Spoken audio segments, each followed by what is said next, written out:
ଦୈତାରୀ ପଣ୍ଡା ଏମାନଙ୍କ ପାଖରେ କଳା ଅଛି। ଦଦୁ ପଣ୍ଡା ବର୍ତ୍ତମାନ ଜଣେ ମୋର ପୁରୁଣା ରାଜେନ୍ଦ୍ର ଶତପଥୀ ଦେଖାଲେ ଢେଙ୍କାନାଳର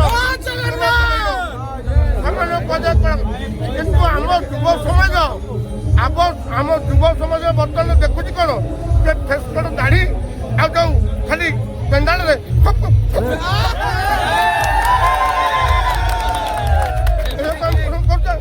କିନ୍ତୁ ନାଟ ବର୍ତ୍ତମାନ ହଉନି। ବର୍ତ୍ତମାନ ହଉଛି ନାଟାଙ୍ଗୀ ଦେଖିବାକୁ ଆମେ ଆସୁଛେ। ଆମେ ଆସୁନୁ ଆଜି ଦୈନନ୍ଦିନ ଆସିବା କଥା ଯାତ୍ରାକୁ ଆଜିକି 11 ଦିନରେ ଆଜି ଦିନକୁ ଆସିଥିଲି ଲୋକକୁ ସାଇ ନାହିଁ ଖବର ପାଇଲି କିନ୍ତୁ ବର୍ତ୍ତମାନ ନାଚ ନାହିଁ। ଆଚ୍ଛା କଣ ଆମେ ଦେଖୁଛେ କଣ ଆମେ ଶିଖୁଛେ? ଏଇ ଗୋଟାଏ ବହିରେ ମୁଁ ଦେଖିଲି ପୁଅ ତା ବାପା ବୋଉକୁ ଗୋଇଠା ମାରେ ତାହେଲେ ଆମେ ଶିଖିଲେ କଣ? ଆମ ବାପା ବୋଉକୁ ଗୋଇଠା ମାରିବା ଏଇ ହଉଛି ନାଟ ଏଇ ହଉଛି ଶିକ୍ଷା। ଏତେ ଅର୍ଥ ପତନ ହେଇଗଲି ଆଜି ନାଟ ଏଇମାନଙ୍କ ସକାଶେ ଆମ ଯୁବ ସମାଜ